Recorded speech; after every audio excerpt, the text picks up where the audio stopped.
mga kadiskarte, pakinggan po natin si Sir Greg. si Mamamana ng San Francisco, Quezon. Ito po yung solar, kung sakali po tayo magpatakan ng solar.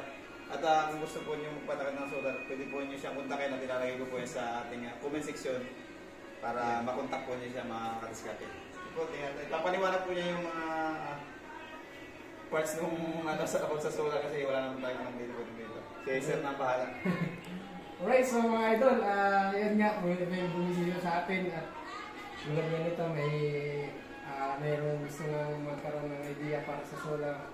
Ito ang natin, solar system or solar unit natin, meron po itong 4 na panel sa taas ka, sa bubong, 4 na panel na silaki ng pinto. Ito po malaki yung isang panel. 500 watts.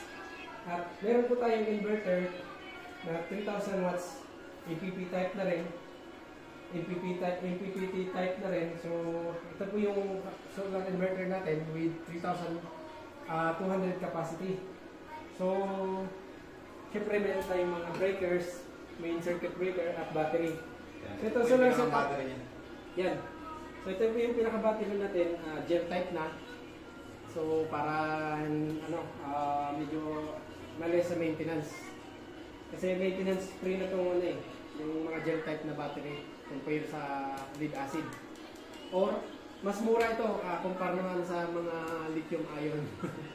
So, itong natin, itong solar setup natin is pambuong bahay na po ito.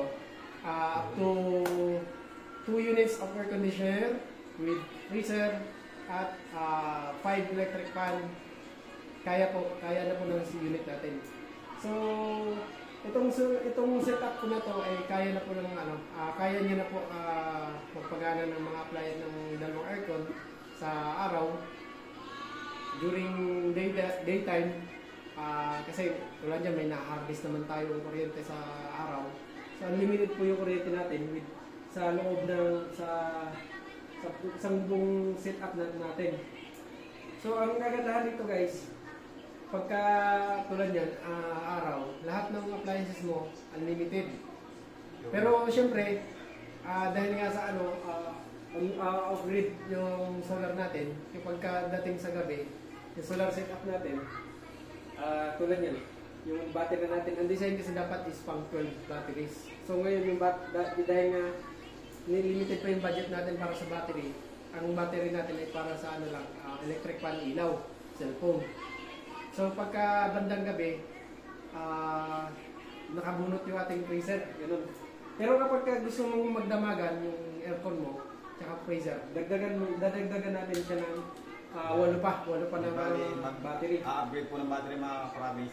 Yan. Mga kadiskarte, at saka magdadagdag po tayo ng battery dito kung sakali. Ito naman ang tanong kay Sir, ito nakakay po. Ilan sir yung ilang taon sa rin pwede maging servisyo nito? Ayun, dun nga pala sa lifespan natin. So, maganda to. Ito ang exciting dito. So, yun nga, since na tulad yan, nakabili ka na. Tulad yan, meron na tayong Ito po, ang up to 10 to 15 years po yung unit natin, syempre repairable. Yung inverter unit natin. At ito naman ay 5 years ng lifespan. So, tagal na mga diskarte. As long as na maganda yung pagkagamit mo, hindi abuse, tatagal siya ng 5 years, ito 10 to 15 years. Tapos syempre, bukod pa doon, yung panel natin, up to 30 years po yun. So, ewan ko na lang kung example, 50 years old ka na, sa 80 years old mo, buhay pa yung panel.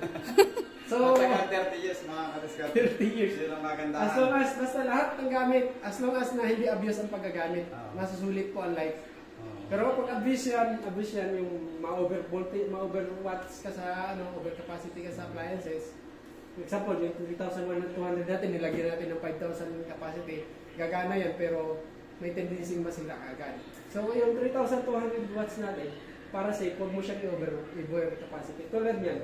So wag laging lagyan mo ng total load is 100% pagdating sa indicator dito sa inverter natin.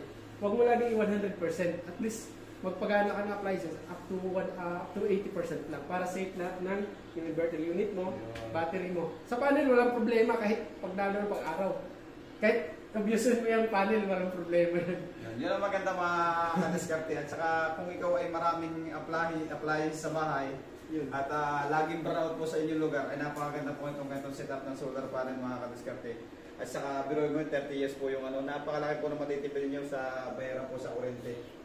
Lalo kung tulad dito sa atin sa Quezon, lagi pong burnout. Yan po ang kagandahan po tayo po yung may sarili solar panel. Magkaroon man po ng sama ng panahon at bagyo, minsan nagkakawala tayo ng kuryente, naabot po ng buwan bago po maayos. Pagka minsan may mga tumba-tumbang mga poste dyan, natatagal po maayos na parang bagay po tayo po yung mayroong sariling solar panel. Ito naman po ang tanong natin kay Sir. At alam mo baka po ninyo. Nasa magkano po yung ganitong estimated ng presyo ng mga ganitong solar panel na setup mga kadiskarte? Actually, ito kasi mga idol, yung idol, yung presyo kasi natin talagang dahil hybrid ito, Yun. nakadepende na po yan sa contact nyo kung sino yung supplier na kukunin nyo, sinong installer na kukunin nyo. Pero sa akin, may sinabi lang kay idol, presyong kaibigan. Basta yun.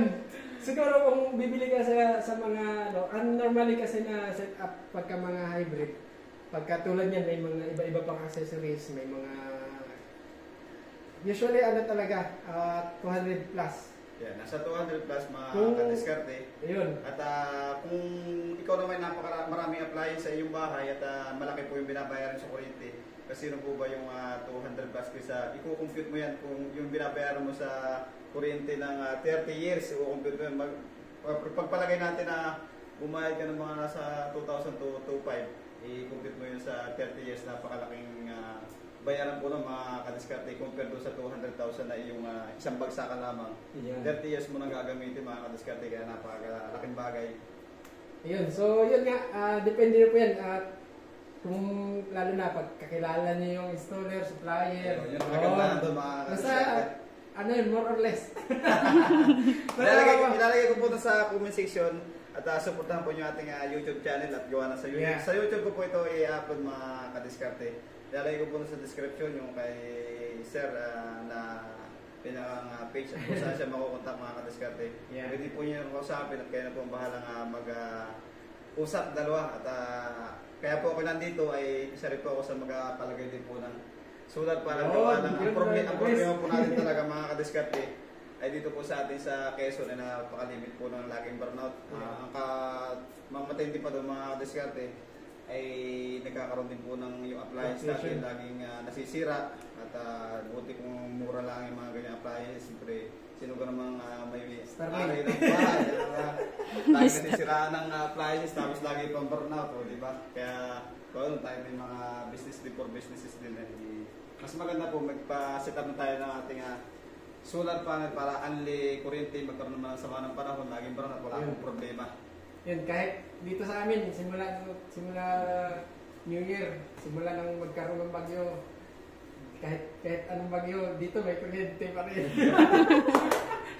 Tsaka pag bagyo, yung mga kapitbahay natin, yung mga kamag-anakan dito, libre charge. Kasi kawawa naman, walang kontak. Yung pagkaganda mga kadiskarte. Walang kuryente. Libre charge mga kadiskarte. May libre charge po kami dito.